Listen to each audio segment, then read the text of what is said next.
everybody, today I am revisiting for the first time in years the Ferrari GTC4Lusso, a car that on paper I should be shouting from the rooftops, telling all of you to rush out and buy right now. But the first and last time I experienced one, it fell short of expectations. Today though, on much better roads, can it rise to the occasion? Let's find out.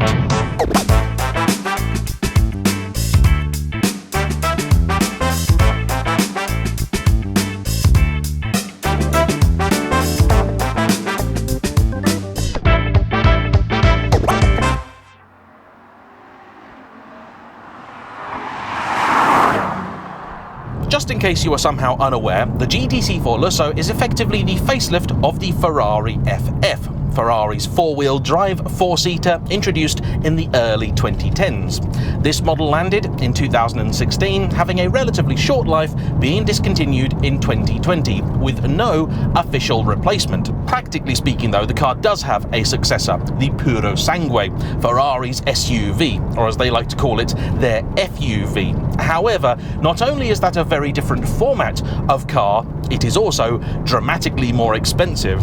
Not that the last Lusso I drove was cheap, having a list price, once Ferrari's PR department had ticked a few options, of some £330,000. Chicken feed though, compared to the Puro Sangue, which I hear can easily be spec'd to £500,000. Ooh. That's a lot of money, and though I am assured it is a lot of car, let's be honest here, even for those who are a bit rich, £500,000 may be a bit too rich. And so, you may be looking through the classifieds at these going, you can get your hands on what is the last naturally aspirated Ferrari V12 four-seater that's in this configuration for about a third of that. These start at around £160,000, and they are a very, very tempting proposition. First off, I think it's a darn good looking car. Now, I can never really make my mind up as to whether I prefer this or the earlier FF. And generally speaking, it's whichever one I look at last, I tend to like the most. I'll look at an FF and go, oh yeah, it's got a purity about it, a bit more elegance, there's less flourish about the design, and I really appreciate that. And then I'll look back at one of these and go, oh yeah, but actually it's a little sharper, a little more chiseled, without being too showy. And at the back, you have the return of the classic Ferrari quad tail lamps, which I think is a really, really nice and important design cue. I was desperately sad when Ferrari dropped those. And naturally, there is absolutely no argument with what you'll find under the bonnet of one of these. And here actually, the GTC4Lusso is particularly remarkable. Not only for this, the glorious 6.3 litre naturally aspirated V12, which is a very, very close relative of the unit you'll find in stuff like the F12, here making 690 horsepower versus the 740 in the F12 and 516 pounds-feet of torque. That's just shy of 700 Newton meters. What makes it remarkable is the fact that for this car, Ferrari actually gave you a choice of engine, because you could have either that V12 or the 3.9 litre turbocharged V8, as you would have seen in the likes of the Portofino and later the Roma. And I do believe, Anorex, correct me if I'm wrong here, that makes this the one and only time Ferrari ever offered their car with a choice of different engine. In fact, Ferrari previously have been so attached to their engines, the cars have often been named for their power plant. Here though, it was not the case, and if you do want to identify which is which, well, the one with the turbo engine was badged as the T. Otherwise, there is really very little to visually distinguish them. Under the skin though, there are a couple of key changes, the biggest of which being the fact that where this car has Ferrari's very trick four-wheel drive system, branded as 4RM, the V8 does not. Now in this car's predecessor, the FF, that four-wheel drive system and its PTU, power transfer unit, well, it gained a reputation for being rather unreliable, to the point that anybody I know who buys an FF, I do tell them it's not really a matter of if the PTU will fail, more when. And when it does, it's a £12,000 repair job. And even for a Ferrari owner, that is a very, very bad day indeed. But to give Ferrari credit, it does appear to be a little bit more durable in the Lusso, though I haven't yet been able to tell whether that's just because these cars are a little younger.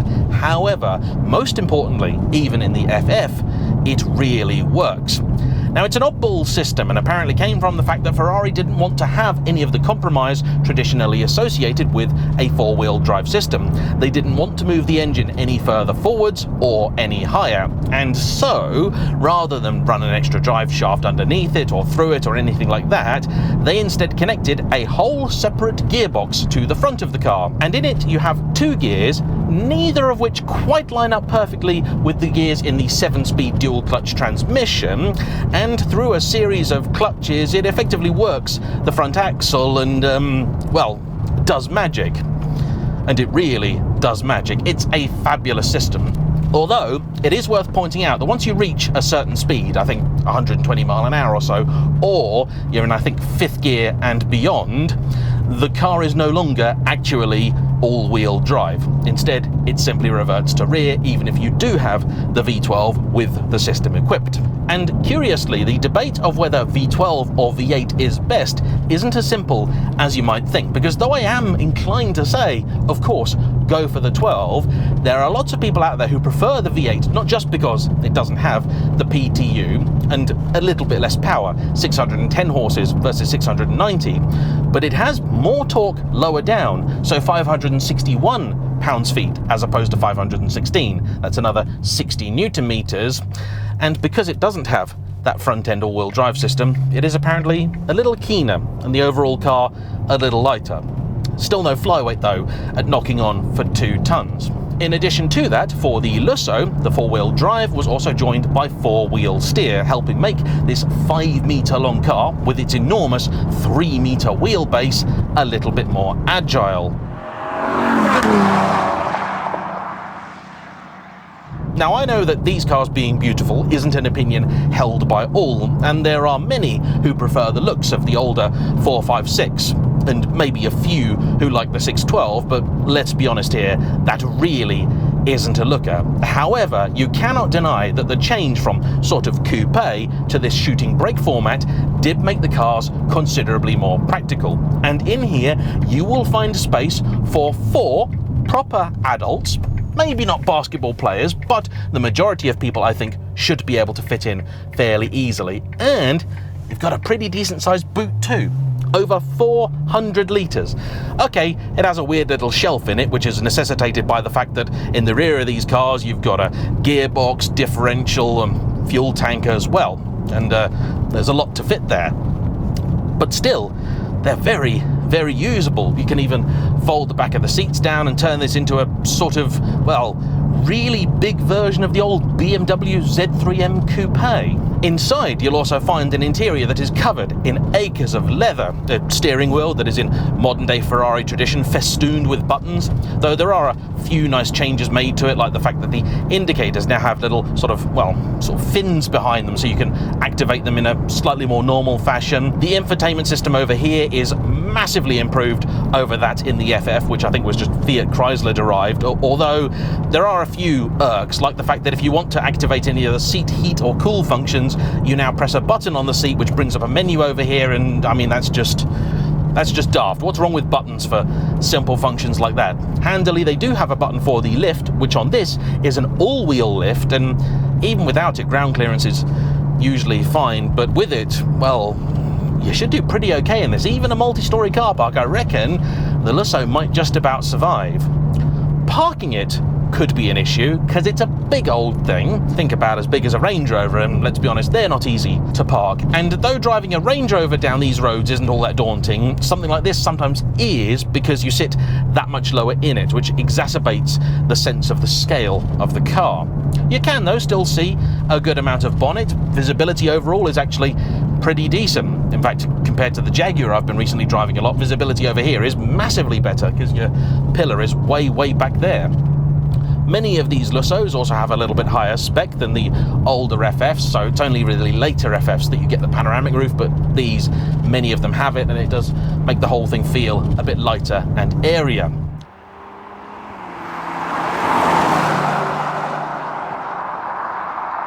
Alright then, tempted by the idea of a Lusso? What do you need to know? Well, first off, and I suspect this may be obvious, make sure you buy from either a reputable independent or a Ferrari main dealer. I would probably advocate the latter because you will then get it with the Ferrari warranty on it, and that means that if anything does go wrong with the gearbox, the engine, or a lot of other parts of the car, you are going to be covered, and it's worth having that. To add that warranty to a car after the fact is very expensive, to the point that actually I probably wouldn't advocate it. On the servicing front though, there is some good news because, like all Ferraris of their time, these came from the factory with the first 7 years free. And this was a no strings attached thing. No matter how many miles you did, you got the services you required. Ferrari told me they had a customer over in Germany who had an FF and he did 30,000 kilometers a year. So when they saw him for service, they just booked in the next one, and they were all free. So particularly if you're looking at buying a later example, it may even still have a few free services still to come. They'll almost all have a tracker with them, so if your insurance company requires that, you may already be covered, though if it's the Ferrari Fitment 1, that doesn't cover every insurance company, but honestly, when you're talking about a car like this, that really is a fairly minor thing. Fuel though, well, that unsurprisingly is not so good, and Ferrari are wise enough not to fit an economy gauge in any of their cars, but I will tell you from experience, if you're thinking of buying the V8 to save on fuel, you are kidding one person, and that is yourself. I'm sure it's a bit better, but tangibly, measurably better? Not really. It's the difference between disgusting and frankly outrageous. All of these things will drink. Bank on average economy somewhere in the teens. And I don't mean 19. Luckily though, the tank is still a half decent size, just over 90 litres, which means that the range isn't shocking, but still, you're going to become very, very friendly with your local Shell station. And overall, the Lusso does seem to be a somewhat more dependable car than its forebear.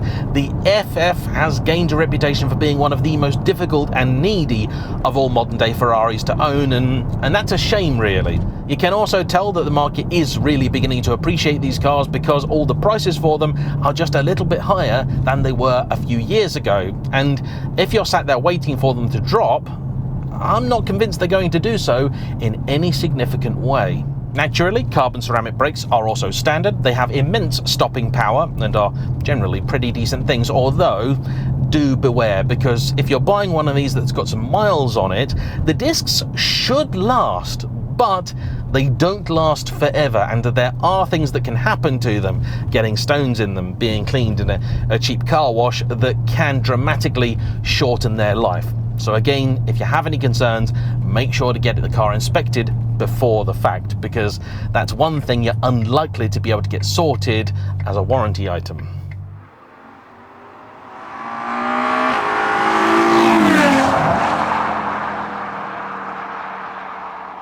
This car, for its owner Michael, has replaced a Maserati Gran Turismo MC, and I can see that. It makes a lot of sense. That's a very, very natural progression. This interior alone is certainly going to make something like the Lusso feel like double the car that the Maserati is. It's arguably more practical too in a lot of ways, and possibly even more year-round usable due to the four-wheel drive system with the V12. The colour combo here is a little bit unusual. It's Bianco Avis, that's white to you and me, over blue. And I don't actually dislike it anywhere near as much as I thought I might.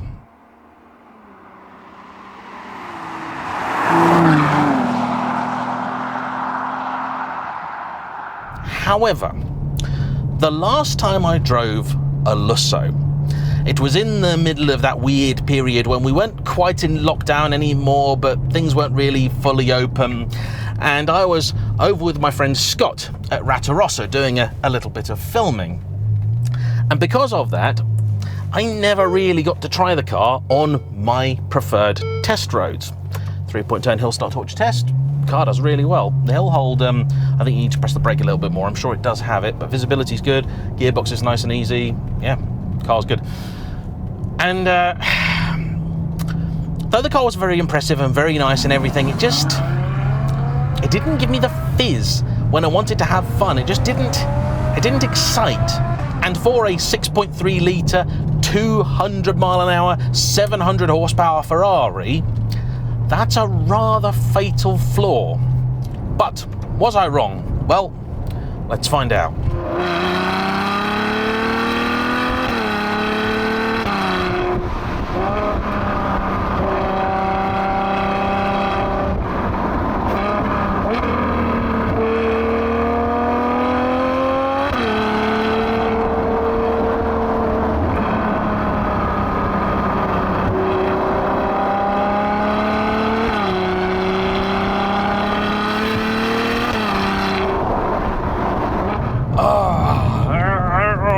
This is a frustrating car.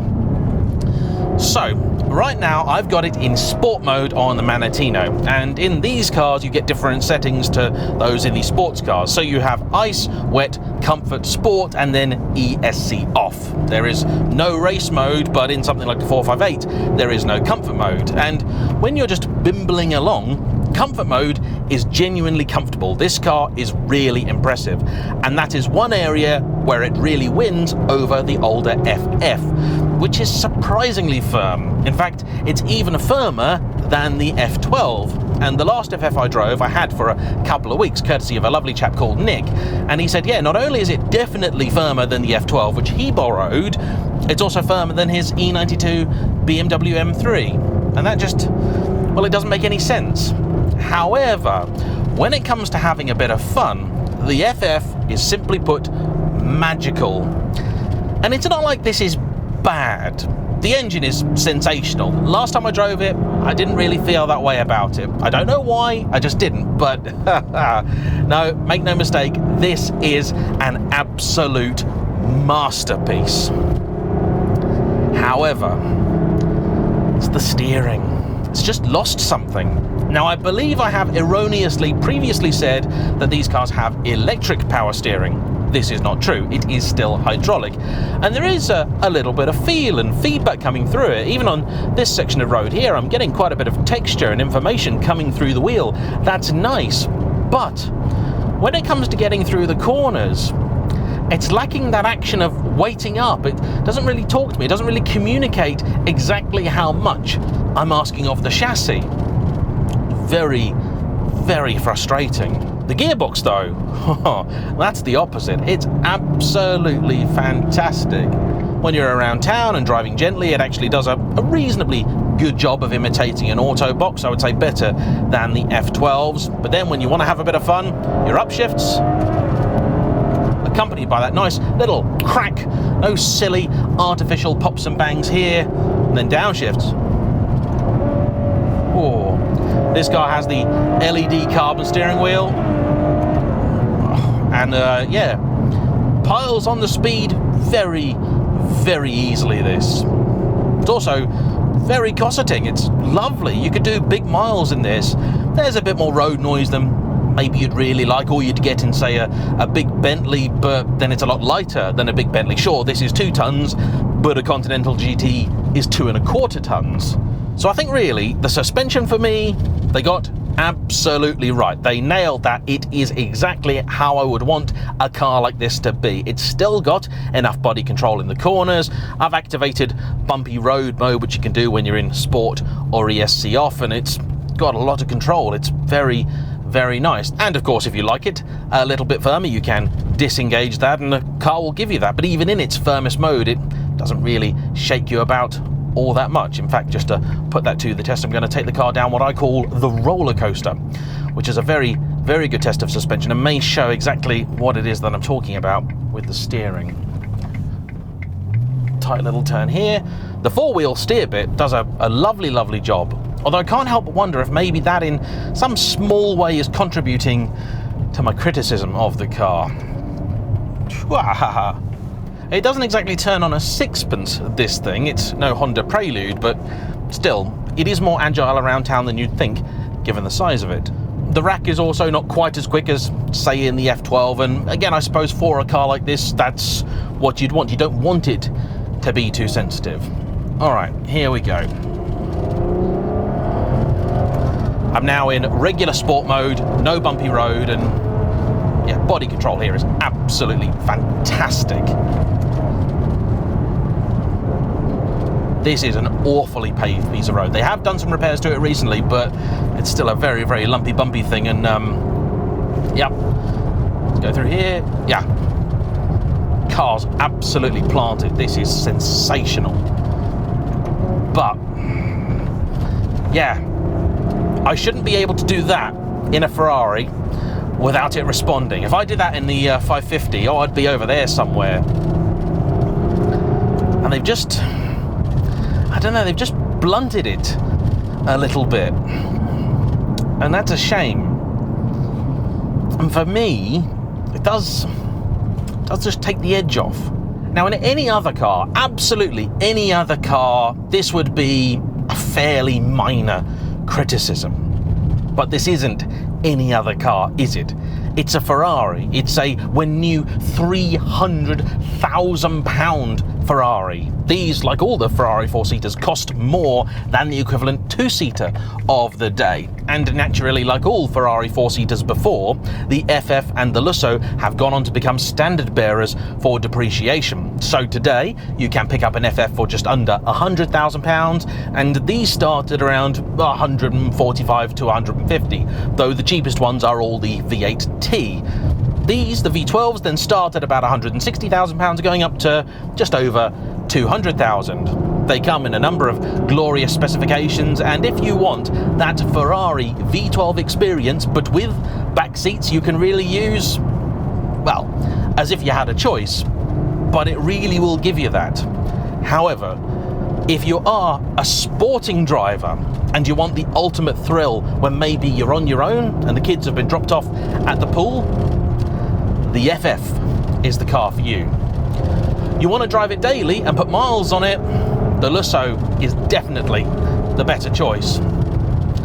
And I think both of them going forwards are going to be excellent choices, because we're never going to see their like again. Even if Ferrari did do something a little bit like this in terms of packaging, well, it's not going to be the same, is it?